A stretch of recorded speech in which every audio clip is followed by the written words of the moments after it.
Hello, my name is Jessica. Thank you for joining me. So this week, or rather for today, I'm thinking about the following. It's something that I came across in this course that I'm taking last week or maybe the week before, but it's this notion of purpose, passion, and patience. And the talk goes like this. I think that for a lot of us, myself included, we feel that for something to be our purpose, we have to be immediately, instantaneously passionate about it. It has to be something that's all consuming and that the first time we touch it, we know. And for some of us, we're lucky with that. And we know that there's certain things that fall into our life or we know, and that knowing is unquestionable. And then there are other things where our first experience with something isn't this amazing experience. It isn't all knowing, it isn't all consuming. And many instances, it seems that in order for something to go from being just a mild level of curiosity or interest to being full-blown passion, purpose, etc., you have to go through a few steps. And they are, first, it helps if you're interested in something, real big thing. If you're interested in it, and then you have the opportunity to be given exposure to it. And then with that exposure, hopefully you have multiple exposures. So over time, you get a certain level of experience or comfort with that thing. And then over time, that experience, that exposure starts to build a sense of efficacy where you have a certain set of skill sets. So then your initial interest in that thing helps you feel good about it, which could then turn into this fiery, passionate thing where you're really fired up about this thing. And that might help you discover your purpose, or it might just be that through that you realize that, maybe I'm not so interested in this, and that's okay. So for today, we're going to work with this concept as a concept and see how it manifests in the body. So we're going to look at things very slowly, give you a little bit of interest in them, a little bit of exposure with experience, mostly through repetitions. We'll see how that changes our experience of it, for lack of a better word. And then whether or not that ignites a sense of deeper curiosity, deeper passion, and how that might unfold both on the mat and then off. So to that end, please make sure you've got 2 blocks and a blanket. And we're going to start off on the floor. And I encourage you, if you have the space, to just move all of your props aside for the moment. And we're going to start with one of my initial passions in life, which is dance. And so we're going to do a little bit of modern dance warm up. But don't worry about that. First, just lie down on your back.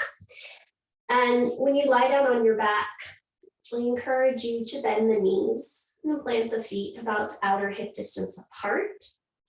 Allow your knees to fall in towards each other, and then open the arms off the body to the right and to the left. And when you first make contact with the floor, really allow yourself to fall into the floor as though this is the very first time you've ever lied down. And start to notice what you notice. Where is there weight in the soles of the feet? Where do you notice weight in the pelvis?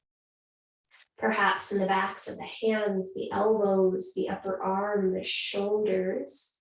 Notice that there's a widening across the clavicles, sense of weight in the jaw, the tongue, the back of the skull, the eyeballs, the eyelids. And when you find that sense of weight, can you become curious about how much more, maybe another 2% with every subsequent exhalation, you can let go into gravity, into the floor. And we'll just take 3 more breath cycles here. Again, every exhalation, there's a sense of curiosity about letting go a little bit more, maybe just 2%. Seeing what opens up in its space, how that exposure to gravity and the experience with gravity gives you a sense of efficacy with gravity. All right.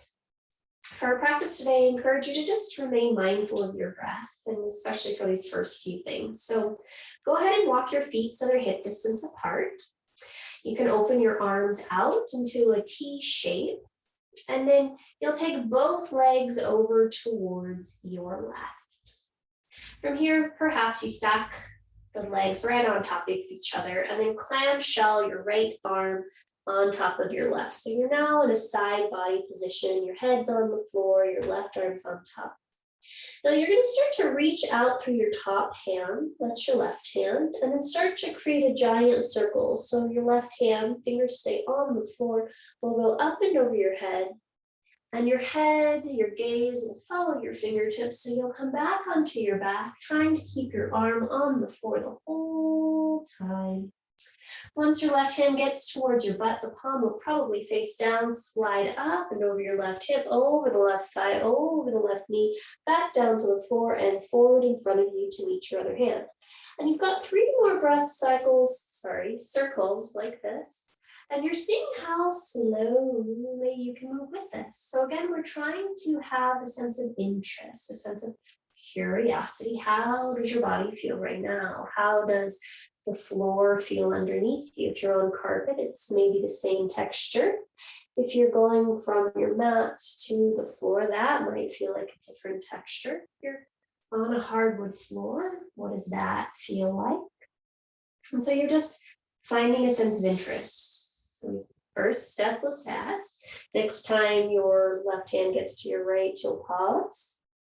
And then we'll go ahead and switch directions, going first down towards your knees, go up and over your thighs, keeping the hand on the floor as long as it can be. Arm opens out to the left, starts to reach up and over your head, and then back towards your right hand. And you do 2 more on your own. And again, we're now trying to find a sense of experience. So what does it feel like as you're moving over your body, as you're touching your body, as you're touching the floor? What does the arm feel like it's doing in the socket?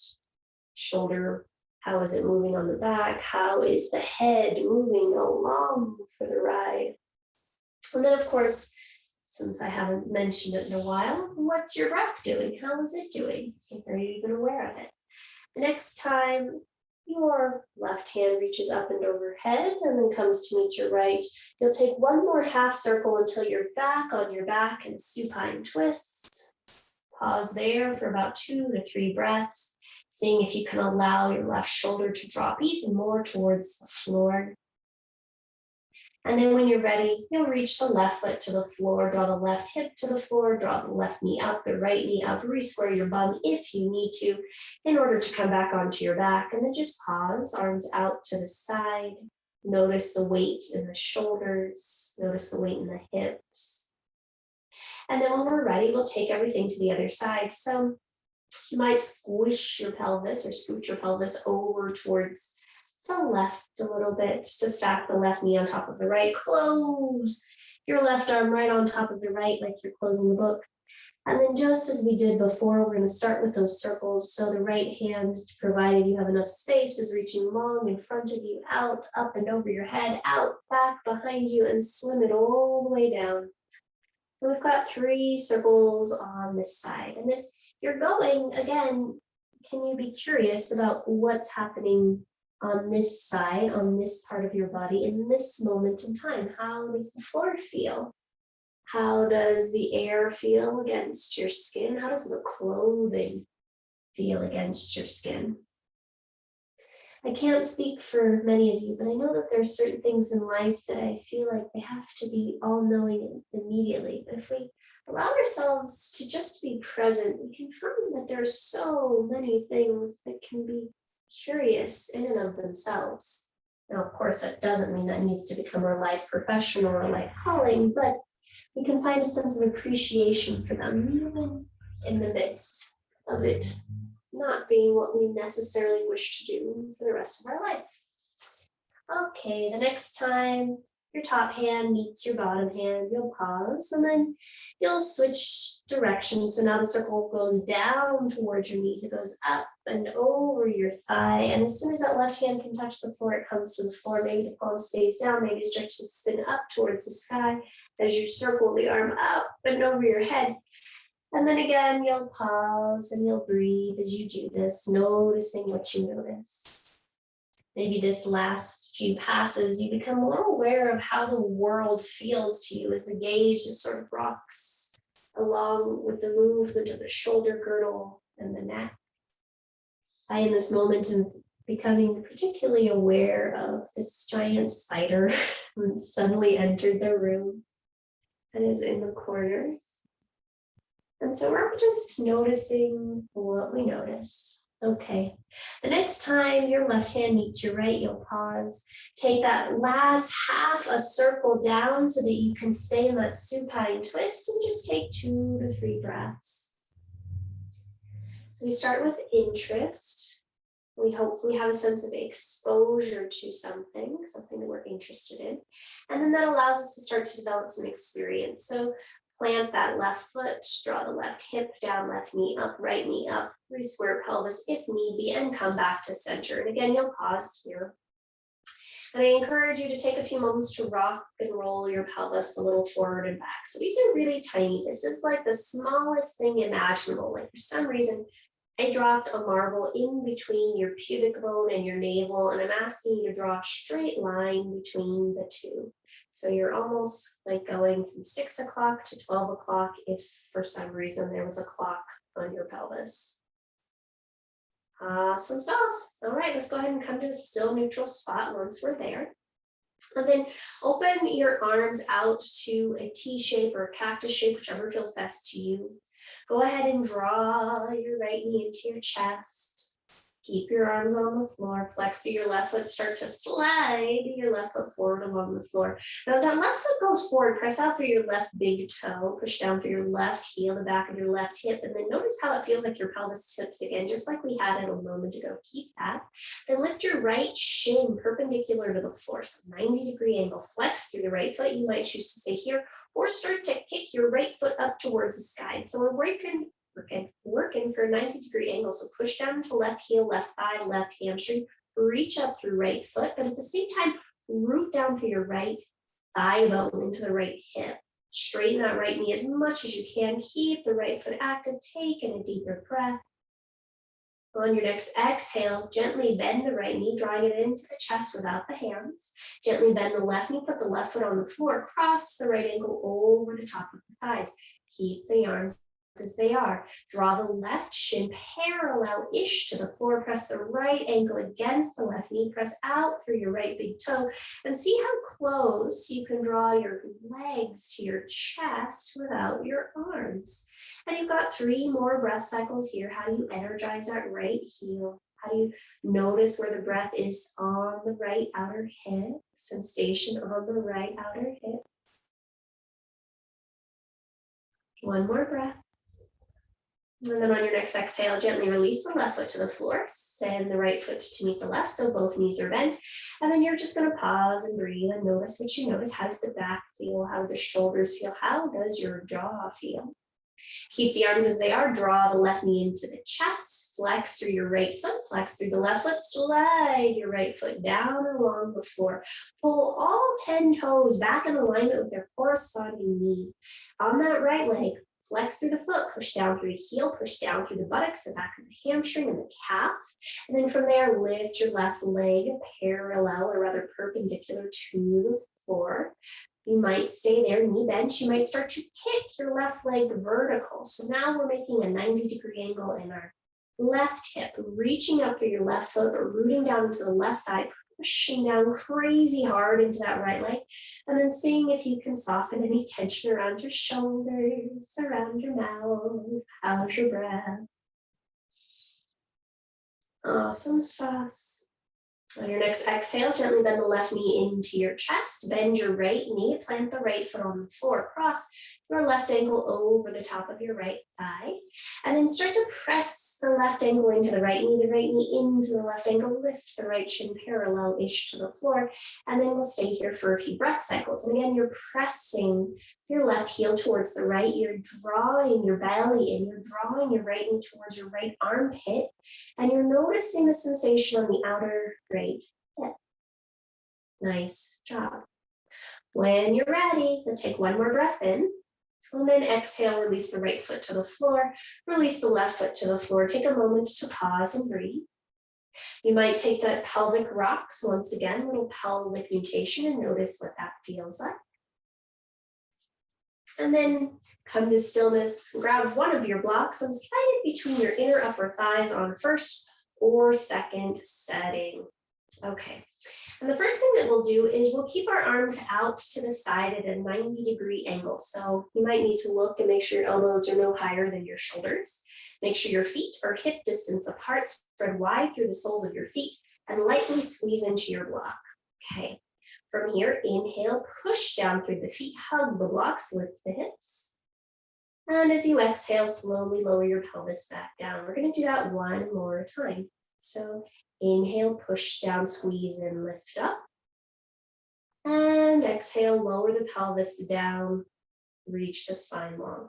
Now you can keep the arms there or bring the hands alongside the hips, palms face up, and we'll do two more like that. So push down, squeeze, and lift up.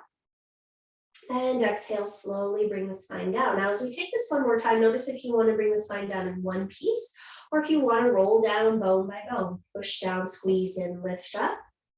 And exhale, slowly bring the bones down or one piece back to the floor. Awesome sauce. From here, let's go ahead and bend the elbows, little robot arms. Hug the elbows in, hug the shoulder blades onto your back body, and then inhale, push down, squeeze, and lift up. And exhale. Bring the spine down, either bone by bone or whole piece. And one more time, just like that. Push down, squeeze, and lift up. Awesome sauce. And exhale, lower down. And then you'll choose which option felt the best to you, and you'll do one more, but this time we'll stay. So push down, squeeze, and lift up. And exhale, slowly lower down. We're going to hold bridge now. So I encourage you to bring hands alongside your hips, maybe walk your feet in, walk your shoulder blades underneath you. Inhale, push down, squeeze, and lift up. Once your hips are high, you might walk the shoulder blades underneath you even further. You might reach and grab the outer edges of your mat. You might grab the outer edges of your ankles, or you might grab hands underneath you. From there, squeeze into that block. Lengthen your tailbone, your pubic bone, your shin bones forward as you continue to lift your outer hips high. Lift the back of the heart up towards your chin. The chin slightly draws in towards your heart. You've got two more breath cycles here, and I invite you to notice the experience at this moment in time. We've done Setu Bandha Sarvangasana, aka bridge pose, quite a few times, not only in this practice already, but probably over the time of your practice in your life. And so I encourage you to just notice how this experience is unique, what efficacy with the top of the sacrum has enabled you to have a little bit more awareness now. And at the end of your next exhale, release your hands, untuck the shoulders, bring the pelvis to the floor and pause. Unwind the shoulders a little further more and just pause, be still. Our experience with Setu Bandha gives us a certain level of confidence. And when we have that confidence, it increases our enjoyment of it. So we'll just see how that goes. Next one will be fun, I promise. So bring the hands to the back of your head, interlace your fingers at the webbing, and you're really holding onto your head. So not your neck, but your actual skull thing. Now hug your elbows up towards the sky. So it's almost like, I don't know, you're holding your elbows up to the sky. And then from here, you're going to squeeze the block lightly. Notice that you can round the low back a little bit to imprint the low back in towards the floor, and then lift maybe one leg up and maybe the other leg up. Now, maybe your legs stay here at a 90-degree angle, knees bent. Maybe you extend the legs up so the shin bones are perpendicular to perpendicular to the floor and your body. And you might notice that if you had the block one way, you might need to adjust it a different way, but we'll see how this goes. Okay, Barbie point through your feet. So squeeze into your block. Take a big breath in. At the top of your inhalation, hold your breath. Push your low belly into the floor. Exhale, reach your elbows towards your knees. Lift your shoulders up and away from the floor. Hold the exhalation, squeeze your block, lift your tail. Inhale, lower the head back down. Top of the inhalation, push your low back into the floor, low belly into the floor. Exhale, elbows come towards your shin bones. Squeeze the block, hold the breath out, lift the tail. Inhale, lower your head back down. Top of inhalation, push low belly into back into floor. Exhale, elbows and shoulders lift up. Squeeze the block, lift your tuchus, push up through the feet. And inhale, lower down. Top of inhalation, hold the breath. Push the low back into the floor. Exhale, curl upper chest, elbows reach up. Hold the breath out. Squeeze the block. Lift the tail. Nice job. 2 more sets. Inhale, lower the spine down. Top of inhalation, push low back into floor. Exhale, lift the elbows. Squeeze the block. Lift the tail. Hooray! Inhale, lower just the head back down.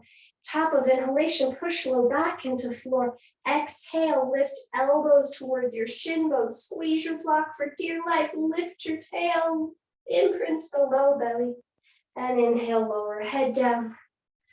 Exhale, hug knees to chest. Say bye-bye to your block and say hello to your abs. So we had an interest in having strength. We had the experience of the block curl thing from Forest Yoga. And, we develop a bit of efficacy with that experience and exposure over time. All right, go ahead and reach one arm up and over your head, roll over onto your side, continue to roll over onto your belly. Once you find yourself onto your abdomen, you'll just take a moment to pause.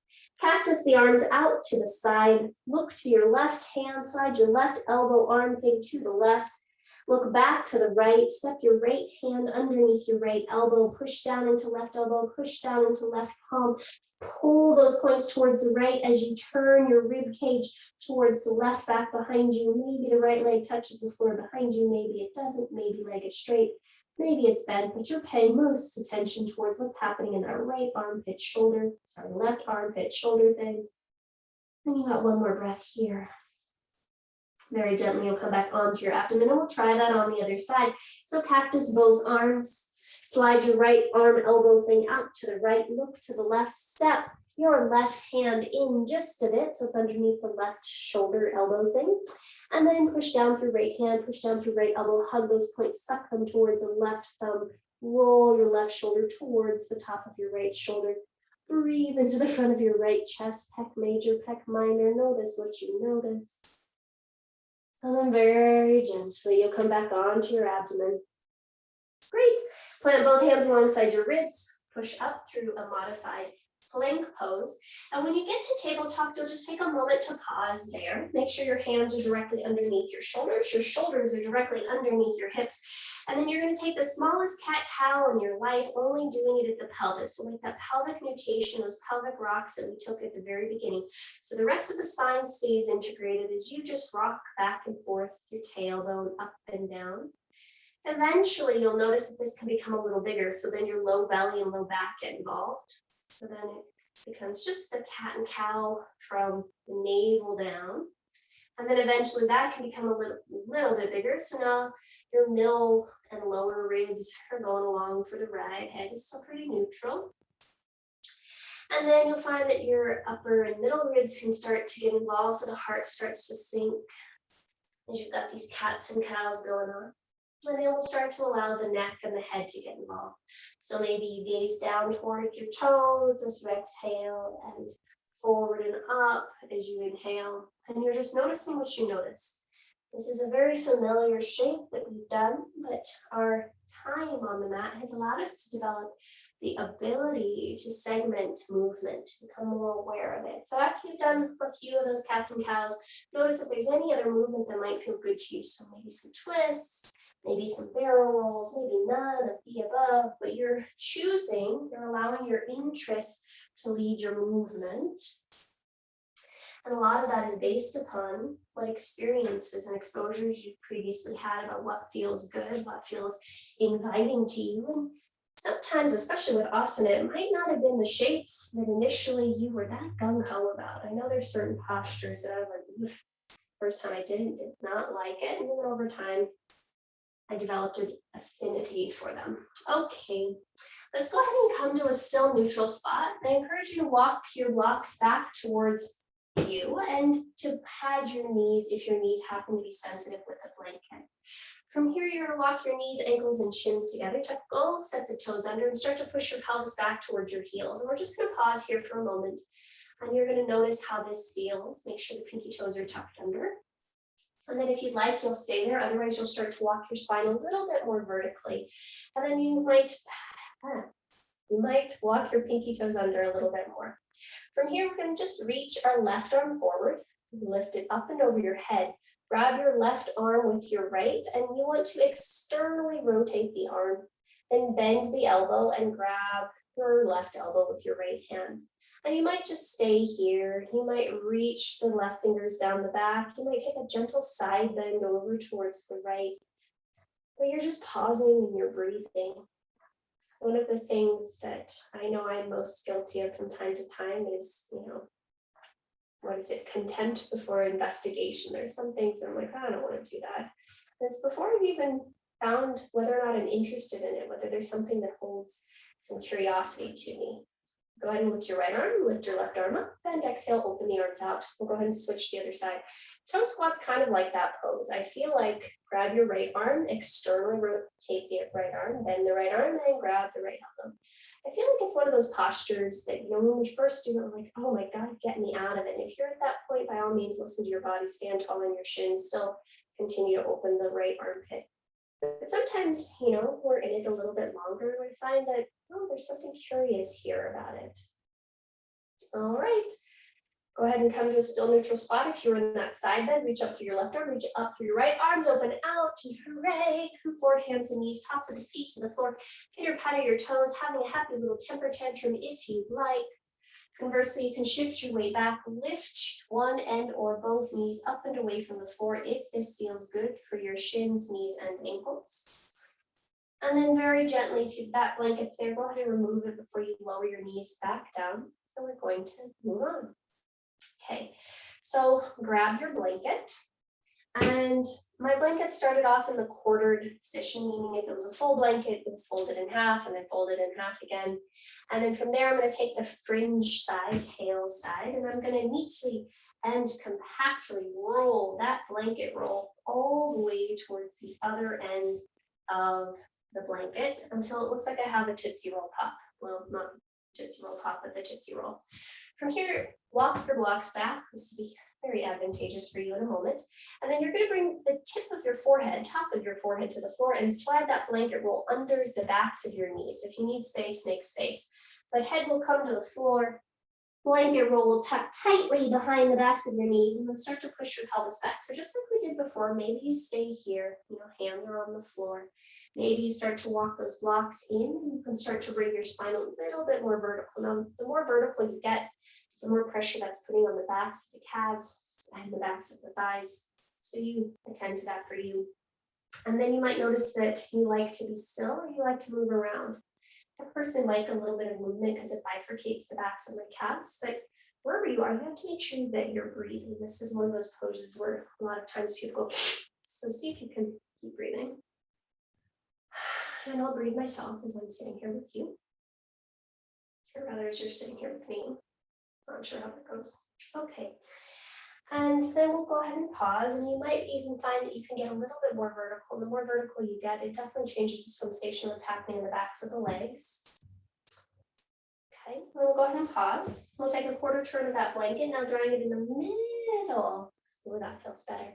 Middle of the calves, or the gastrocnemius and the soleus meat, and you might remain still. You might do a little bit of gentle rocking left to right. Okay. And then we'll take one more quarter turn, drawing that blanket as close to your ankles as possible. And again, you might stay still. You might move a little bit right to left.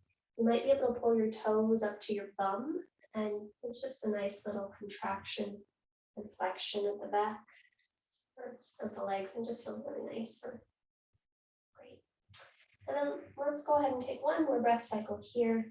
Notice any other little movements you want to make, whether it's little pelvic rockings or little right to lefts, and you're just doing you. Okay, and then we'll gently bring that blanket roll out, come forward, hands and knees, take your left foot back, tuck your toes under, extend back through your left leg, and just observe as you pulse a little forward and back how that feels. And then we'll go ahead and switch sides and step your right foot back. Tuck the toes under, go a little forward and back, and noticing how that feels in that calf. Great. And then we'll go ahead and Draw both knees back down to the mat. Now you can keep that blanket rolled up if you have another blanket, or if you don't, you'll unwind it. And then I encourage you to step that mat back underneath your knees or shins and take both blocks to the upper outer corners of your space. From there, step your left foot between your hands. And if you've got socks on, this might be a great time to take them off if you haven't already. And then you can tuck your back toes under. Keep the back toes pressed into the floor. Push your front foot down into the floor, push your back knee down into the floor. And just notice that if you look down at your belly, there's a nice gentle stretch that's happening along the front of your right thigh. You might stay there. You might start to walk the blocks back to bring your spine a little bit more vertical. And then you might bring both hands to the top center of your left thigh. Now push down into your front foot, push down into the back knee, hug those points together a little bit more until you feel more sensation happening on the front of your right thigh. Happy to stay there. Bring your left hand to your front ribs and draw your front ribs back like you're closing a drawer, and then reach your right arm up and overhead. Now, as you reach up through the right hand, continue to lengthen your tailbone down, pull your right knee forward, left heel back, and reach up through your right arm. You might stay happy as a clam there. You might lower your left hand towards the block outside of your left hip. Reach up through the right hand, a little gentle side bend towards the left. Notice if that left shoulder has crept up towards your left ear, and see if you can descend the shoulder. Reach out through the right arm. Awesome sauce. Next in breath, heel gently, bring the spine back up to vertical, walk the block back, reach your left arm up and overhead. And then as you exhale, start to shift your hands to the blocks, shift your pelvis back, and maybe you need to slide your front foot forward just a bit. Flex through your left foot, pull left toes back in alignment with left knee, and then notice if blocks need to be walked up or down, in or out, so that they're underneath your shoulders. Tailbone's reaching back, top of sacrum's coming in, heart is reaching forward, and chin is drawing in towards sternum. Now with that left foot flexed, you might stay there. You might start to spin the whole thigh, so it's coming from the top of the hip, so the left toes reach towards the left. You might then spin the other way, so the left toes reach towards the right, but it's coming from the whole top of the hip, so we're not moving the ankle. It's the leg that's moving, and the ankle, the foot is just going along for the ride. And then you'll notice the spot that feels good to you, and you'll stay there and you'll breathe. Keep that left foot active. Keep your tailbone reaching back, your heart reaching forward, and chin drawing in towards sternum as sternum lifts towards your chin. Nice work. All right, let's go ahead and rebend that front knee. Step your left foot back. And take a moment to lower both hands down to the mat. Take a little cow and a little cat, and you'll just observe what's happening now, how the body is feeling now.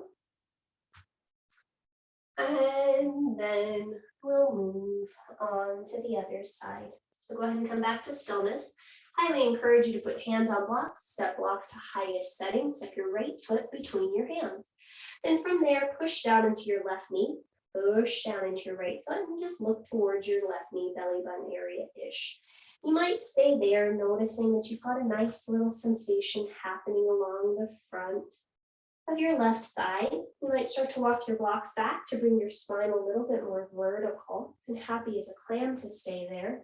You might bring both hands on the top of your right thigh. And again, you're still pushing down into that knee, you're pushing down into that foot, you're sucking those points together. Happy to stay here. Otherwise, right hand comes to front ribs. Draw the front ribs back behind you like you're closing a door. And then inhale, extend your left arm up and overhead. So the reason we draw the ribs back is to stretch our psoas muscle. It's that muscle that attaches our legs to our spine. And so it's doing a lot of work, and it's very important. But sometimes it can get too tight, and it causes so much pain in our low back, in our hips, and other places. So we're trying to gently stretch its insertion and origin point. Great, you might stay there. You might bring that right hand to the block outside of your right hip. You might reach up through the left arm, a little side bend. And note, if you are taking the side bend, your front ribs are continuing to draw back behind you. Your tailbone is continuing to draw down. You're pressing into your right knee, left knee, pushing into your right foot, and breathing into your left ribs. Awesome sauce. Next in breath, You'll start to bring your spine back to vertical, walk that right block back, lift your right arm up, and then hands come to blocks, pelvis shifts back, right leg might need to slide forward. And ideally we want to make sure that our left hip stays directly over our left knee. So sometimes we can become a little overly eager and try to go more towards a split pose, but we're really just trying to isolate the stretch on our front leg. So pull all 5 toes back towards your knee, push down into your front heel, push down into your back knee, pull all 5 toes towards that right knee, and then maybe spin from the top of the right hip like a candy cane to open right toes to the right, and then maybe reverse that spin, or like a barber's cue, and then it goes the other way. And you're going to just do this a few more times. I haven't noticed or mentioned the breath in a while, so you notice if you're breathing. When you find your happy spot, you'll pause and breathe there for a few breath cycles.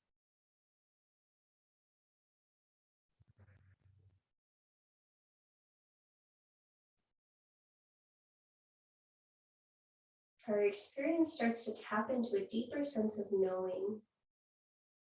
And sometimes that knowing can only be had by having had the experience.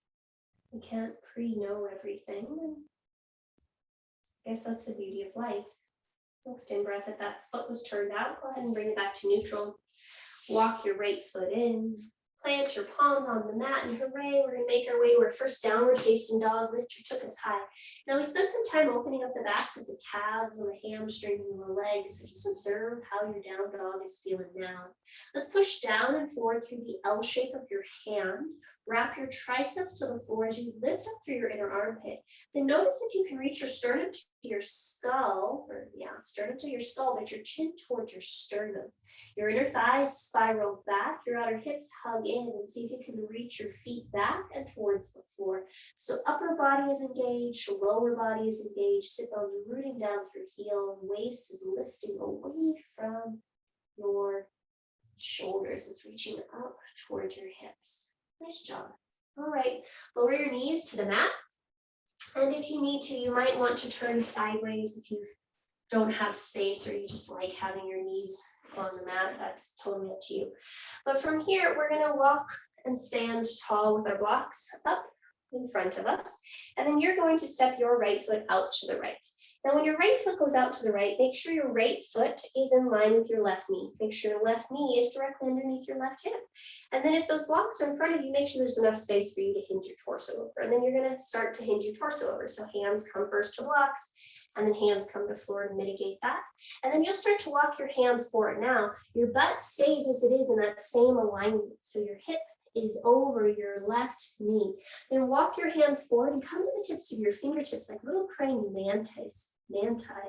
Push into your your right pinky toe. Lift up through your inner armpits. Reach your ears in line with your arms. And then slowly you can start to descend your head towards the floor. But we're going to see if we can keep all those engagements of the upper body that we had just a little while ago when we were in downward facing dog. Forehead might touch the floor, it might not. It's okay either way. Where's your breath? How engaged are you through the upper back as you're pushing down through that right pinky toe, stretching the inner right thigh. Nice work. Next in breath, go ahead and lift the gaze towards the hands. You might need to shift the weight forward a little bit to start to walk the hands back. Once the hands get back, you'll slowly start to walk them back up to the blocks. Aren't they helpful? And then bring your spine all the way up to vertical. From here, turn your right toes to face the right. And I want you to check in with your right kneecap. Hello, right kneecap. Can you pull up to my right hip? And so we want to keep that engaged. This whole right leg needs to stay super active.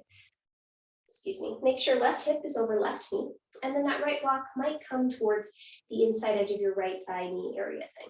From here, inhale, reach up through your left arm. Now we're still lengthening up through the left. We're drawing our front ribs in and back like we did when we were in that Anjaneyasana side bend, but you're not going to reach up through the left arm and over towards the right. Now the right hand might stay on the block. It might walk down to the shin. It really depends upon your mobility. But if you are holding on to the block, this is one of the fun things with the block. You can push the block into your right shin into the block, your tailbone down to the floor, your low belly in and up, and wrap your right ribs under your left ribs up. And suddenly there's this crazy long side bend stretch thing happening from your left pinky finger through the left shoulder, armpit, rib area, hip area, waist area. Nice job. Next in breath, go ahead and come all the way up. Step your right foot in, lower both knees down, and just take a moment to pause. Notice what you notice. How is your level of curiosity, experience, exposure, and efficacy helping right now for you to just notice what's alive and present in this moment? Okay, let's go ahead and try the other side. So you might need to walk a little bit towards your right. You'll extend your left foot out towards the left. And again, first make sure right knee is over right hip. Left foot is in line with right knee. Make sure there's enough space between your torso for your torso to come between your blocks. Then you'll start to hinge at the hips, bringing hands to the blocks. And then you might lower hands down to the floor. Keep pressing into your left pinky toe as you walk your hands forward. Maybe an inch, maybe 2 inches. Come to the tips of your fingertips. Keep looking towards your hands, pushing your pelvis back, pushing your left pinky toe down, and lifting up through that inner left thigh. Ears in line with arms. And keeping the upper body engaged, you might slowly descend the crown towards the head, but we're trying not to collapse in the shoulder blade. We're lifting the armpits up, reaching the tailbone back, hugging the front ribs in, and maybe the crown descends or forehead descends to touch the floor. Not about 2 to 3 breath cycles here. Noticing the sensation on your inner left thigh at your long leg. Noticing your breath. And when you're ready to come out, inhale, push down to the floor, lift up to look at your hands. Might need to shift your weight forward enough to start to walk the hands back. And then the hands will come back to those blocks and they help you hinge all the way up. Great. Now, once we're here, you're going to turn your left toes to the left, checking with that left kneecap, make sure it's pulling up and it's engaged. And then the left block might come to the inside edge of your left leg. Right hip over right knee. Inhale, reach up through right arms, pulling those left or front ribs in and back. And on your next exhale, little side bend. So tailbone lengthens down and forward. You're reaching out through your right arm, and it can push potentially your left hand, left block into left shin, left block, tailbone drops down, low, left ribs wrap under, right ribs wrap up. Pause and breathe into your whole right side body. Soften that left ear away from your left shoulder. And then when you're ready, you'll gently come up. Step your left foot in to meet your right. Take a moment to pause and just take a moment to breathe. And just notice what you notice. Okay, let's go ahead and add on. Stand tall on your shin bones. Now, this time I do encourage you to walk your knees forward a little bit so it feels like your kneecap almost falls off the front of your blanket. And then you can go ahead and put your block in between your inner upper thighs. So it's almost like we did on our back.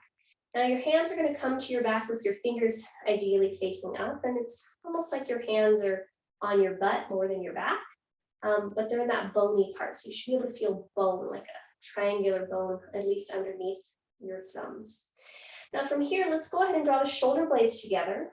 Pull the hands down isometrically so they don't go anywhere. But you notice that pull down feels like there's a lift up through the pubic bone and navel. So pull down, draw the shoulder blades together. Keep your chin reaching towards your chest, your sternum coming to your chin, your eyeballs looking towards your nipples. And then you might start to lean back. So you're really pulling down. You're drawing the shoulder blades together to lift the heart up. And then maybe chin staying towards the sternum, you might take the gaze up. Awesome sauce. Very gently, you'll squeeze the block. Inner thighs hug together, tailbone lengthens down, come back up. Remove your block, come sit down and just observe how that went. Ustrasana, Camel Pose. And then we'll go ahead and add on. So we're slowly building up to things. Heart openers, back bends are said to be these huge expressive things, and people that don't have low back pain love them.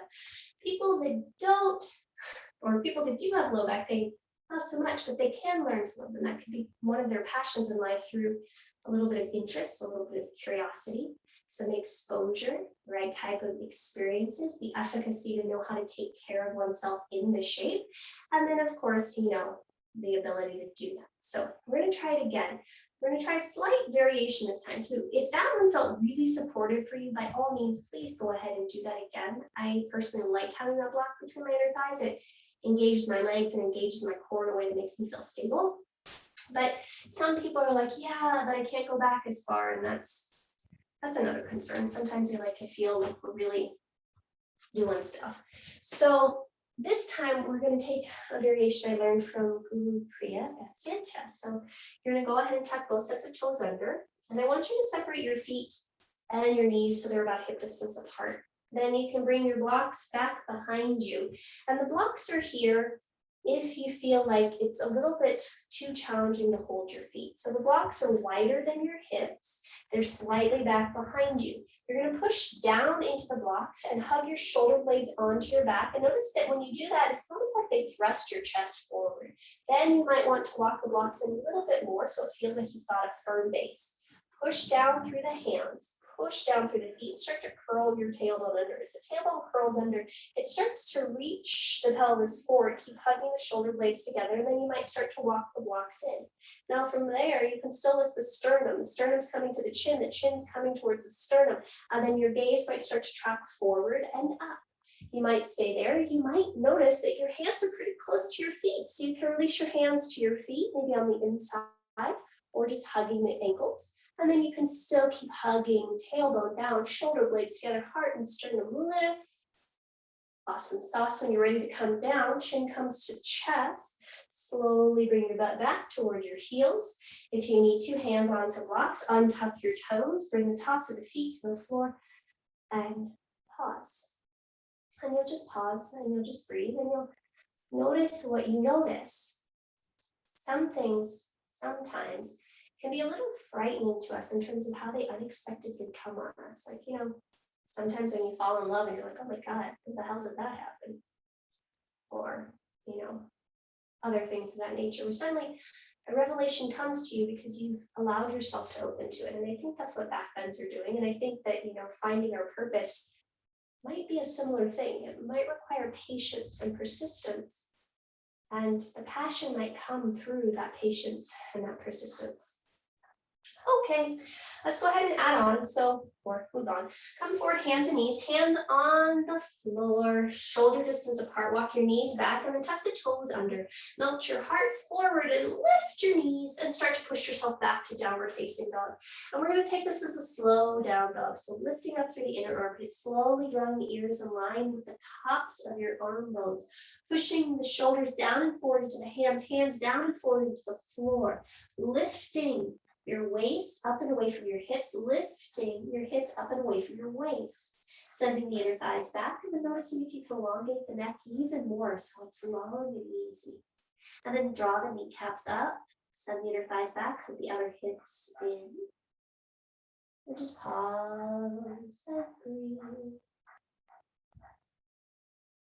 Nice job. Okay, let's go ahead and lower our knees back down to the mat.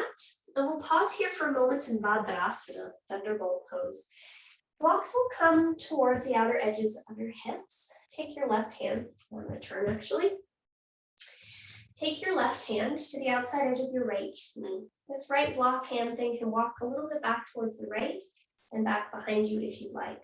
And then you're going to push down and lift up. So inhale, lift up tall. As you exhale, draw the right low belly in and start to rotate gently to the right. So I'm trying not to use my hands to do this. I'm trying to just allow the core to do this. But my hands are there as a gentle guide. And then I can notice that I can soften any tension around my shoulders, around the neck, around the spine. And it's really the engagement of the right obliques, internal and external, that's engaging me towards the right. Awesome sauce. Next inhale, gently unwind to come back through center and just observe, notice what you notice. And then we'll go ahead and try that on the other side. So your right hand comes to the outside edge of your left knee. Left hand comes from left block thing. Maybe it walks back and slightly behind you to the left. Inhale, reach down, lift up. As you exhale, engage the belly on the left side and start to rotate towards the left. And ideally, we're doing this just from contracting the muscles on the left side. So if you want to lift your hands away from it, that's sometimes a fun little experiment. I'm like, oh, really? That's what my obliques do? Yes, that is what your obliques do. And then you can plant the hands back and then soften any tension in your shoulders as you lift up through the crown. And let the head just go along for the ride. So sometimes we're so eager to get somewhere else that our head directs us, but can we allow more of the gut, more of the viscera, the heart, the organs, the essence of something to guide us into it versus thinking our way into it? Not saying I'm an expert on this, I'm just saying that's something to consider. Listen sauce. Very gently, you'll inhale, come back through center. And we'll go ahead and move on. So go ahead and remove both blocks. And I encourage you to pop a squat on a blanket. So my blanket right now is folded, I guess, in about 8. So it's a standard quarter, then I folded it in a half. And then I'll fold that again in half again until it's 16ths. And I say this quite often, but your blanket folds are kind of like a princess in the pea situation. You want to make sure there aren't very many wrinkles for most poses just because it looks better, but it also feels better. So once you got that all going on, you're going to elevate your pelvis on a block. And actually, I will turn this way because I think it'll be easier to view. And then extend both legs long for Dandasana staff pose. And some of you will find you don't need that blanket. You might find you don't need that blanket, and that's totally fine. We're just going to sit here for a moment in Dandasana. Head over shoulders, shoulders over hips, legs long. And just like we did on our backs, I want you to pull your toes up to your knees up to your toes, and see if you can draw all that energy in while you're pushing it down into the floor. Cool. Now we're going to add on. So go ahead and bend your right knee, bring your right heel in line with your right sit bone. Then you're going to look your left hand off to the left like you're just hanging out like James Dean in some cool movie. Don't know if he actually did that. This seems like something he would do. Then you're going to reach up through your right arm and take a little side bend. So that left arm might need to come forward, less James Deanish, more somebody else. And then maybe your right hand reaches towards your right foot. And you might just be like, yep, Jessica, that's where I'm at. Maybe your left hand reaches towards your left foot. You're like, yep, Jessica, maybe that's where I'm at. Maybe you open your right arm out to the right, you turn your thumb to the floor, and you swim that right hand back behind you. And maybe just rest on your butt. Maybe start to reach your heart forward and your chin down towards your left knee. And maybe hang out there. Maybe that left hand can release itself and be held by the right hand. And maybe you're here in Asana. If none of that's happening for you, just notice where you're at. Where's your level of interest and curiosity? Where's your level of exposure? What is possible to you? What experiences do you have? And what do you have efficacy in doing? You might choose to do that instead. And notice what insights, what feelings that reveals to you by really following both your interests, your experiences, your sense of efficacy skills. What feels good?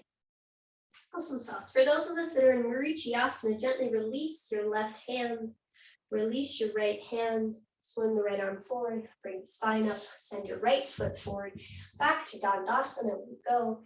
And you might stay here, you might find that you want to ankle circle, roll it out. You might want to internally and externally rotate your thigh bones. And then when you're ready, we'll go ahead and move on to the other side. So come back to stillness, right leg super active, left heel draws in towards your left pelvis. And we're going to take a James Dean break over towards the right. So the right hand might actually be better off served if it comes forward just a little bit. And reach up through your left arm, little side bend, lower the right shoulder, and swim your right arm forward. And maybe your right hand reaches towards your right foot. Maybe your left hand reaches towards the left foot. Maybe your right hand just stays over there, hanging out on the right. Maybe the left hand reaches out to the left, your thumb spins down, the left hand might come to rest on your left bum, butt, cheek area thing, and you'll reach your heart and sternum forward, and then notice that you can fold in just a bit more. You might stay here or hold your left wrist, your right wrist with your left hand, and you'll just pause, and you'll breathe, and you'll notice what you notice. So those of you that are doing something else, notice what you notice there. Sometimes I think what prevents us from noticing our passion and hearing its calling, its whispering, is the feeling of should and guilt and shame about what it is that we're doing, what things that actually incite joy and passion and aliveness, curiosity within us, and doing things that we think we ought to be doing because everyone else is doing them. So we're just noticing where we're at, trying as best as we can to breathe with wherever we are, however we are. For those in Marichi Asana, if you're there with me, go ahead and release the right hand out. Slowly release the left arm, reach the left arm forward, draw the spine up, send the left foot forward, and happy days. We're back to Dandasana. Now this time you might notice that you want to take some shoulder circles, some head circles, some rib circles. Just pay attention to what feels good to you. And then we'll gently make our way on to our backs. My favorite pose of all time. Okay, I love Shavasana. We're not there yet, just yet. So you're gonna just go ahead and lie down first. And we're gonna bend our knees and plant our feet on the floor. Allow your knees to fall in towards each other, and then just release your arms out to the side. Notice if you need to wiggle walk the shoulder blades any particular way, so it feels like more of your back surface area is in contact with the floor. And then we'll sort of end the way we started. So you're going to notice the feet. Can the soles of the feet soften and melt into the floor? Can you notice the weight of the heels, the knees, the thigh bones, the pelvis? Notice the lift of the low back potentially, the weight of the thoracic spine, the weight of the hands, the elbows, the back of the arms, the shoulder blades, the collarbones. Notice the weight of your jaw, your tongue, the back of the skull, the eyeballs, the eyelids. And just as we started, you'll notice that with every exhale, you can potentially allow the body to be about 2% heavier, allowing it to go with that movement, that momentum of gravity, and this orientation to gravity. We can go with the flow, as they say. There's nothing to hold up. There's nothing to do necessarily.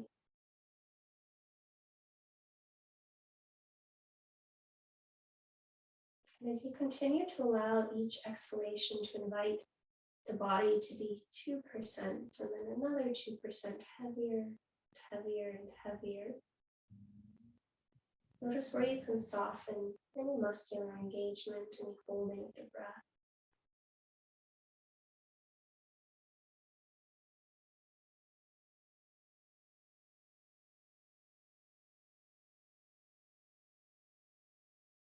We have 3 more breath cycles here.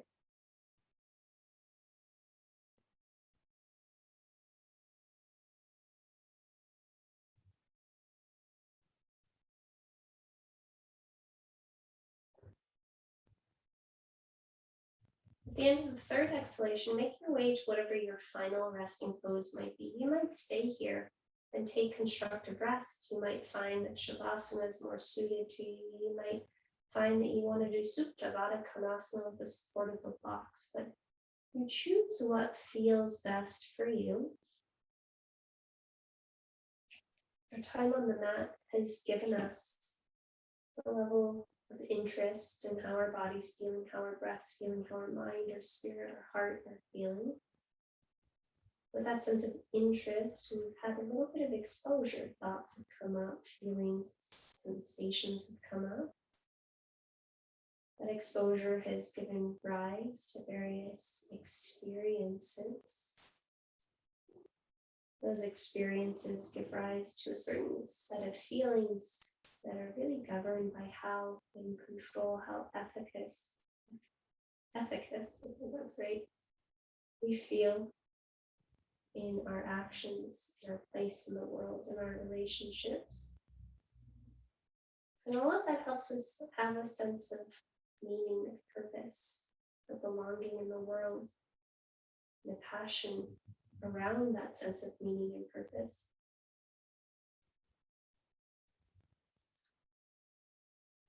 And so as you're here for the last few moments, I invite you to continue to just tune into the breath.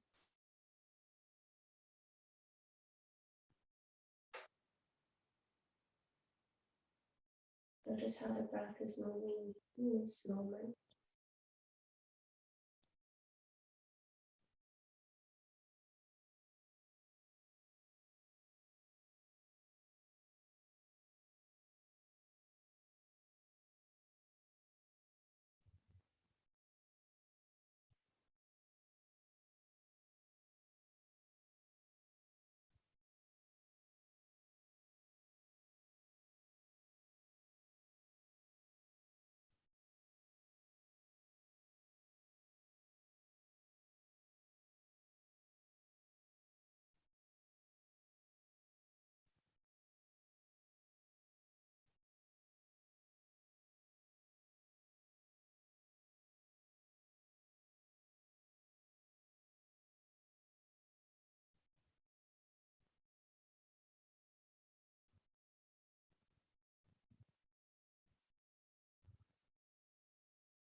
Gently return your awareness to your breath.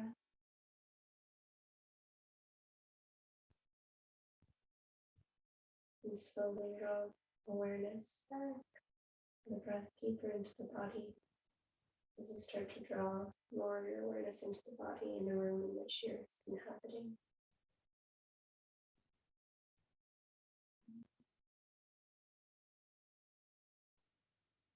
As your awareness and your connection to your physical needs at this moment deepen, if there's any part of you that longs to linger where you are, by all means, hang out there. When you are ready to move forward with your day, you allow small movement to re-enter into your physical form. Whatever way feels best, whatever feels nurturing, curious, interesting to you.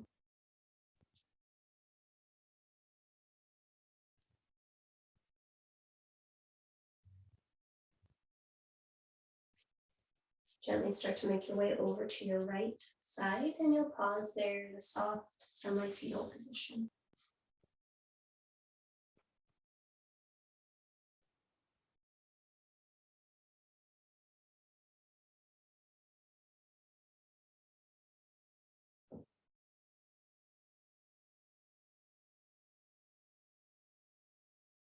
Roll your chest more towards the floor. Free your bottom hand and draw yourself to a tall, comfortable seat. When you find yourself vertical, I encourage you to take a moment to really sit well. So that might require a little bit of fidgeting or wiggling around.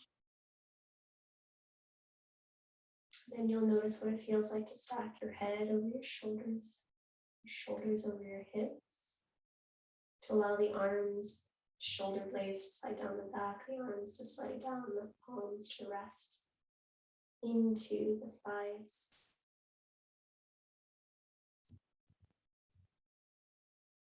And then you'll just notice where the breath is present in the body and how it feels right now.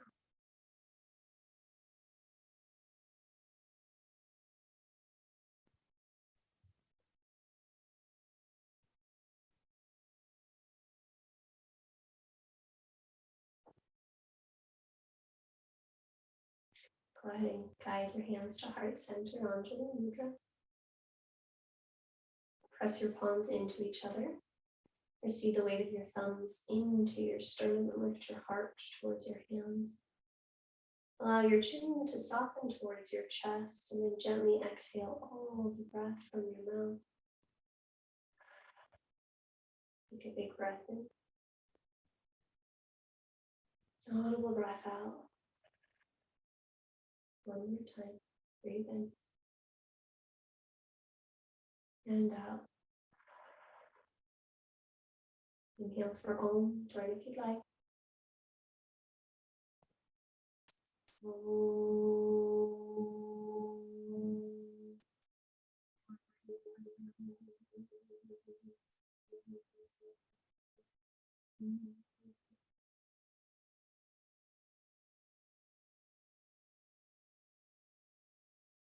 The light within me, the knower within me, honors and salutes the light, the knower within you. Namaste.